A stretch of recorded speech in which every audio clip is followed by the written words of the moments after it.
Livro O Novo Nascimento, de T.L. Osborne. Capítulo 4.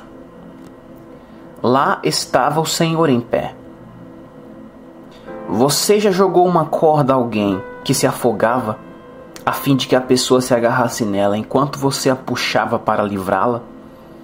Você já salvou uma vida?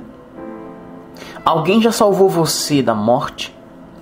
Você já livrou alguém de morrer em um prédio em chamas? Você está realmente salvo? Você sabe que está correndo perigo? Se você continuar nos seus pecados, estará eternamente perdido. A Bíblia nos mostra que todo aquele que não tem o seu nome registrado no livro da vida de Deus será lançado no inferno. Apocalipse 20, 15, 21 e 27. Desejo ensinar-lhe como você pode ser salvo do inferno, do pecado, da morte, da doença, do fracasso, da pobreza e do mal. Você pode salvar-se neste instante. O anjo disse: "E lhe porás o nome de Jesus, porque ele salvará o seu povo dos seus pecados." Mateus 1:21. A Bíblia declara: "Porque Deus enviou seu Filho ao mundo, não para que condenasse o mundo, mas para que o mundo fosse salvo por ele." João 3:17. E Pedro disse: "Todo aquele que invocar o nome do Senhor será salvo." Atos 2:21. O homem não foi criado para uma vida de pecado e de doença, mas sim para andar com Deus. No entanto, o homem pecou, e o seu pecado o separou de Deus. Todavia, Cristo veio ao mundo para salvar os pecadores. 1 Timóteo 1:15. Para salvar você. Você pode ser salvo hoje. É disto que você precisa. Ser salvo. Conhecer Jesus Cristo como seu Salvador pessoal. Mas o que significa ser salvo? Primeiro, significa nascer de novo, tornar-se um filho de Deus. Jesus disse: "Necessário vos é nascer de novo." João 3:7, parte B. Trata-se de um milagre. Ao entrar em sua vida, Cristo realmente a torna nova, porque Ele começa a viver em você. Não se trata de aceitar uma religião, mas de receber a Cristo. Ele é uma pessoa e não uma filosofia. Trata-se de uma realidade, não de uma teoria. Quando me casei e aceitei minha esposa em minha vida, não adotei a religião do casamento. Aceitei uma pessoa, minha esposa. E quando fui salvo, ao aceitar Cristo, não adotei a religião cristã. Aceitei uma pessoa, a saber, o Senhor Jesus Cristo. Minha conversão foi uma experiência tão específica quanto o meu casamento. Nas duas ocasiões recebi outra pessoa em minha vida. A Bíblia diz: "Mas a todos quantos o receberam, deu-lhes o poder de serem feitos filhos de Deus." João 1:12, parte A. Certa ocasião, o proprietário de um grande hotel foi para nossa cruzada na Holanda, em Haia. Mais de 100.000 pessoas se reuniam todas as noites no enorme campo aberto chamado Malieveld. Este homem ficara curioso para saber o que atraía tantas pessoas. Ele era um solteirão que odiava a ideia da existência de Deus. Tinha um profundo ressentimento em relação aos eclesiásticos, desprezava a igreja e esquivava-se de qualquer contato com o cristianismo. Durante a guerra, serviu como oficial da marinha holandesa. Nas batalhas marítimas, viu os corpos de marinheiros sendo precipitados ao ar, como resultado das explosões de bombas. Contou-nos que em muitas ocasiões fez gestos de desafio contra o céu, amaldiçoando Deus, provocando, desejando matá-lo com um só golpe. Aquele homem realmente orgulhava-se por nunca ter feito pelo menos uma oração em toda a sua vida. No entanto, ele resolveu assistir à cruzada. Naquela noite preguei a respeito da simplicidade da oração e de invocar o nome do Senhor, a fim de receber uma vida nova e nascer de novo. Ele me escutava com muita atenção, enquanto eu ressaltava o alto preço que Jesus Cristo pagou na cruz, a fim de garantir-nos o privilégio da oração. Eu dizia que nossa possibilidade de orar e sermos atendidos dependia totalmente da obra de Cristo, que deu sua vida como resgate pelos nossos pecados e para conceder-nos bênçãos em abundância. Se Jesus não tivesse morrido, nossos pecados ainda nos separariam de Deus. Foi por Ele ter nos amado tanto e desejado compartilhar conosco a sua vida, que suportou na cruz toda a punição pelas nossas transgressões e removeu os nossos pecados, pagando integralmente a nossa dívida. Aquele homem nunca havia considerado estes fatos do Evangelho. O privilégio de aproximar-se de Deus em oração tinha sido desprezado por ele como um ritual dos hipócritas teológicos, a fim de prender as pessoas nas teias da religião. Naquela noite, ele reconheceu quão terrível foi o preço pago para que pudéssemos orar e ser atendidos. Ao encerrar a minha mensagem, frisei que todo aquele que invocar o nome do Senhor será salvo.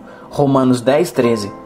Que Jesus está à porta de cada coração, batendo e querendo entrar e compartilhar a sua vida com cada um de nós. Que o maior milagre da oração é quando Cristo transmite sua vida milagrosa ao homem, fazendo-o nascer de novo por meio da fé. Preparamos a multidão para a oração, e o homem nos contou posteriormente, olhando ao meu redor e observando todos curvando a cabeça e se preparando para orar, perguntei-me: é possível que todos nesta multidão estejam loucos? Estão todos errados? Não pode ser assim. Quem sabe talvez haja algo mesmo de real nesse Deus. O homem continuou em seu questionamento. Se é que espero fazer uma oração na minha vida, esta provavelmente é a melhor oportunidade que tenho. Farei o que este pregador manda. Se Deus existe, Ele me responderá neste local, onde muitas pessoas creem nele. Colocou as mãos no peito e fechou os olhos para orar. E no mesmo momento em que fez assim, uma consciência da presença de Deus apoderou-se dele, conforme nos contou. Quando essa sensação de temor veio sobre ele, disse: eu só desejava elevar meus olhos aos céus para orar. E no momento em que agi assim, lá estava Jesus Cristo em pé, diante de mim. Senti tanto medo que meu instinto me impulsionava a correr e me esconder. No entanto, seus olhos estavam fixados nos meus, e me parecia que eu estava pregado no chão, pois não conseguia fazer um mínimo movimento. Os olhos dele eram como fogo, e parecia penetrar no íntimo do meu ser, vendo todo o pecado que eu cometera e toda a blasfêmia que já pronunciara. Dentro de poucos segundos parecia que a totalidade da minha vida passara diante dele. O medo e o temor foram tão grandes que eu senti que não ousaria piscar um olho. Sentia a mais horrível vergonha e o remorso crescia dentro de mim por ter blasfemado terrivelmente durante tanto tempo, amaldiçoando Jesus. Por que eu o odiara tanto? O que me fizera duvidar da sua existência? Enquanto eu olhava, sentia que meus olhos estourariam por causa das lágrimas que brotavam do meu interior. Se ao menos ele cessasse de olhar para dentro de mim. Depois daquilo que parecia um exame interminável da minha própria alma, enquanto meus olhos estavam fixados no dele, de modo lento, porém seguro, um sorriso suave e compassivo se esboçou no rosto do Salvador. Com aquele olhar terno e amoroso, eu constatei que havia sido perdoado. Ele não lançava contra mim a minha vida terrível. Ele me perdoou. Oh, que alegria! Oh, que alívio! Eu sabia que ele me perdoara. E justamente quando seu sorriso se tornou plenamente visível, a imagem de Jesus desapareceu diante dos meus olhos. Fiquei sem forças e afundei-me no chão, soluçando e chorando. As pessoas ao meu redor estavam louvando ao Senhor. Era como o céu para mim. A multidão fazia o barulho de uma grande queda d'água, enquanto as vozes de 100.000 holandeses adoravam ao Senhor. Quando consegui ficar de pé, eu era uma nova criatura. Nascera de novo.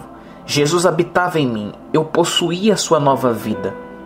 Subi a plataforma e procurei contar aos meus patrícios o que me acontecera, mas não consegui falar por estar chorando. A alegria que sentia era inexplicável. Nascera de novo. Durante a cruzada, estávamos hospedados no hotel daquele homem. Lá havia um belíssimo jardim situado abaixo do nosso quarto.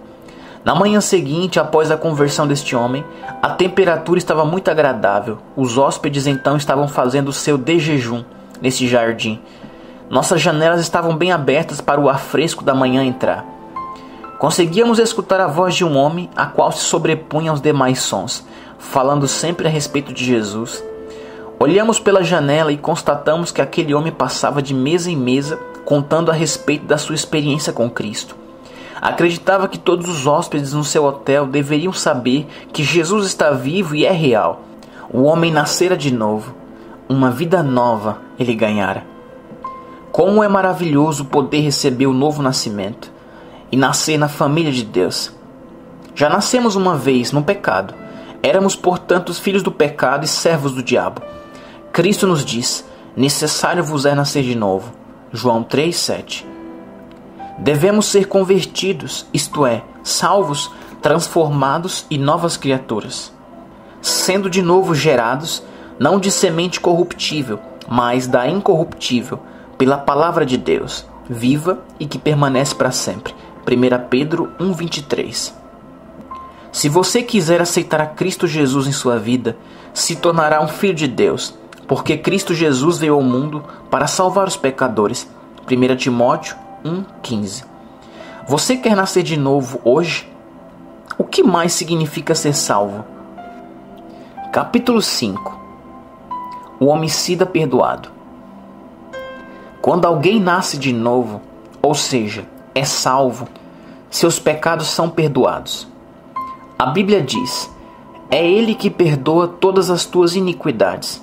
Salmo 103:3, parte A.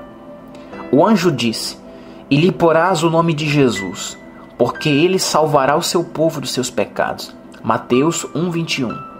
Deus diz: eu mesmo sou o que apaga as tuas transgressões. Isaías 43:25, parte A. E jamais me lembrarei de seus pecados e de suas iniquidades. Hebreus 10:17. Certo homem idoso estava presente em nossa cruzada no México. Desde a sua juventude, odiava os evangélicos. Seu prazer era prejudicá-los, destruindo seus plantios, negócios ou bens.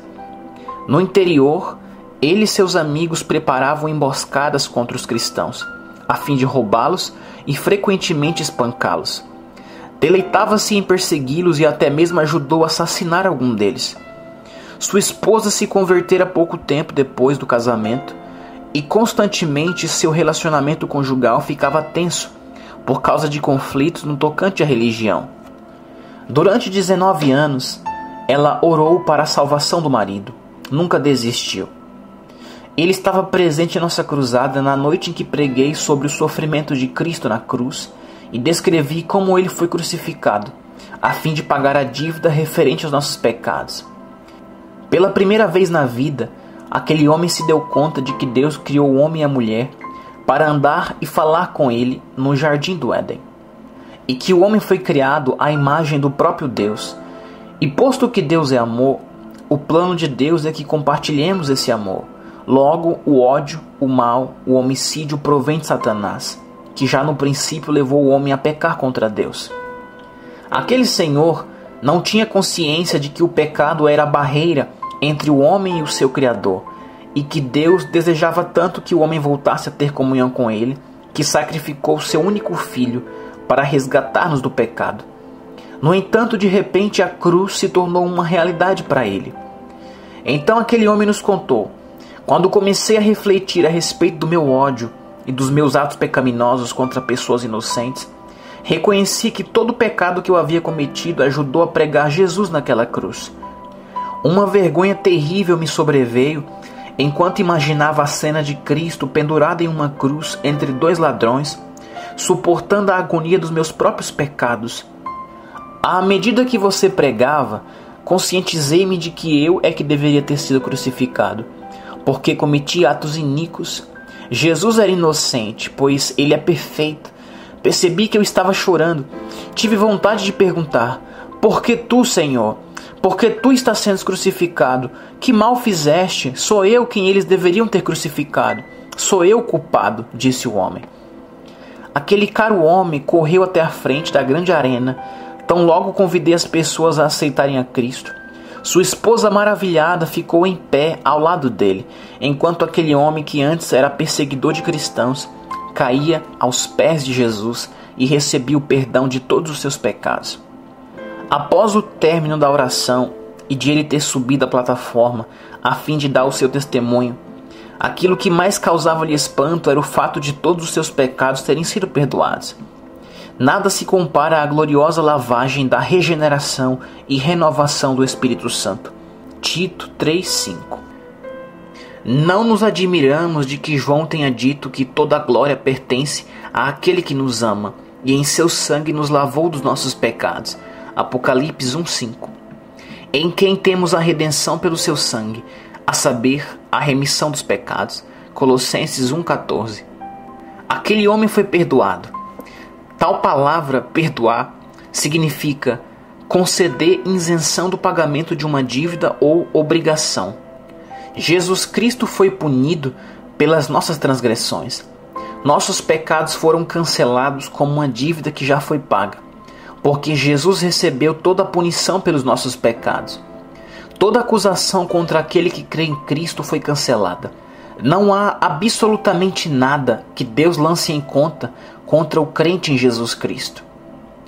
Portanto, agora nenhuma condenação há para os que estão em Cristo Jesus. Romanos 8:1. Quem intentará acusação contra os escolhidos de Deus? É Deus quem o justifica. Romanos 8:33. Quanto está longe o Oriente do Ocidente, assim afasta de nós as nossas transgressões. Salmo 103:12.